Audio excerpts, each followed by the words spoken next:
আসসালামু আলাইকুম বিসমিল্লাহির রহমানির রহিম ইন্না হাযিহি তাযকিরা ফামান শাআ আত্তাখাযা ইলা রাব্বিহি সাবিলা. This Islam and the teaching of Islam is a reminder.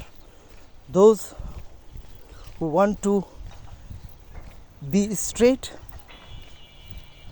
or those who want to guided people, they are follow these teachings of Islam towards the path of Allah subhanahu wa ta'ala. তো কোরআনের এই বারবার বিভিন্ন আয়াতে হচ্ছে এই রিমাইন্ডারগুলো দেওয়া হচ্ছে যে দুনিয়াতে আল্লাহ যে প্র্যাকটিস, যে লিভিং স্ট্যান্ডার্ড মেনশন করছে সেগুলো হচ্ছে ফলো করা. একটা মেয়ে সন্তানকে দারিদ্রতার কারণে, সামাজিক অবক্ষয়ের কারণে হত্যা করার পর কিয়ামতের মাঠে আল্লাহ সুবহানাহু ওয়া তাআলা জিজ্ঞাসা করবে, কেন তুমি এই কন্যা সন্তানকে হত্যা করলে? ঠিক সেরকমভাবে অন্যায়ভাবে মানুষের সম্পদ ভক্ষণ করলে, চুরি করলে, সেটার জন্য কিয়ামতের মাঠে পানিশমেন্ট আছে, দিতেই হবে. এবং মানুষ যে মানুষের ল্যান্ড, প্রপার্টি, সম্পদ চুরি করবে, তাকে আল্লাহর সামনে সেই কিয়ামতের মাঠে সেই জমি নিয়ে এসে উঠবে. কারো গরু চুরি করলে সে গরু নিয়ে এসে কিয়ামতের মাঠে উঠবে. ঠিক আছে, ঠিক সেইমভাবে একটা মানুষ 10 জন মানুষকে হত্যা করলো. দুনিয়াতে আমরা কী করতে পারি? ম্যাক্সিমাম একটা পেনাল্টি, বাকি 9টার কী হবে? So this is clearly defined that হাযিহি দ্বীন ইজ হক. এই দিন সত্য, এতে কোনো ডাউট নাই. ঠিক আছে, সো এই ব্যাপারে আল্লাহ মানুষকে সতর্ক করতেছে যে একটা মানুষকে হত্যা করলো, it is as if he killed entire humanity. আর যে একটা মানুষের জীবন বাঁচালো, it is as if he save entire humanity.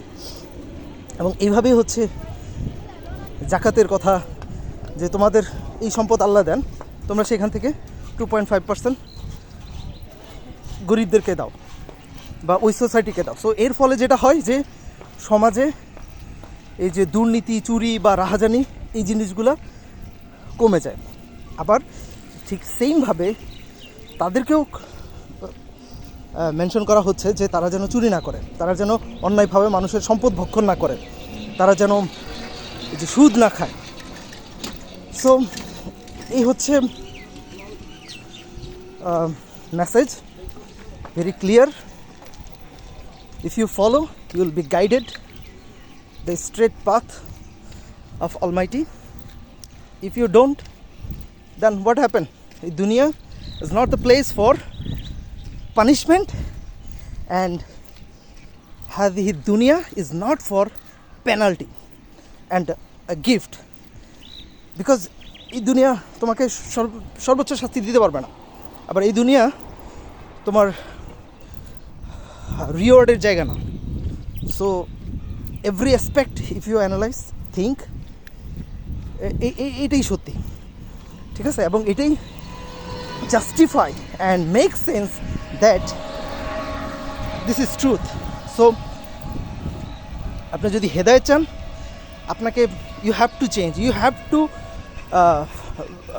Move forward, accept the truth, enrich your courage about the truth. Okay, so এটাই. সো যারা আমাদের দেশে আলহামদুলিল্লাহ বিকজ অফ ইসলাম এবং দিনের যে প্রচারের কারণে সিসিটিভি ক্যামেরা, ওয়েস্টার্নে আমরা দেখি যে সিসিটিভি ক্যামেরা যদি কোনো কারণে একটা মার্কেটে বন্ধ থাকে, কোনো কারণে anyhow electricity is not there, আমরা দেখি ইন্টারনেটের মাধ্যমে যে সেখানে কি হয়, মানুষ হুমড়ে খেয়ে চুরি করে ভেঙে চুরে সব নিয়ে যায়. তো আলহামদুলিল্লাহ আমাদের দেশে সেই অবস্থাটা নাই বিকজ অফ দিস.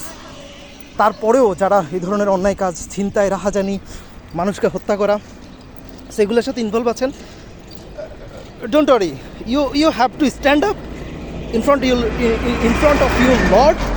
আপনার সৃষ্টিকর্তার সামনে আপনাকে দাঁড়াইতেই হবে. কেন আপনি হত্যা করেছেন, কেন সেই সম্পদটা আপনাকে দিতেই হবে today or tomorrow in the ইয়মেল কিয়ামা।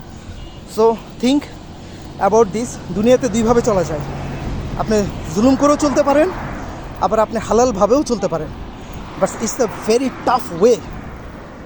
টাফ ওয়ে, সো আপনি চিন্তা করেন which path you will take.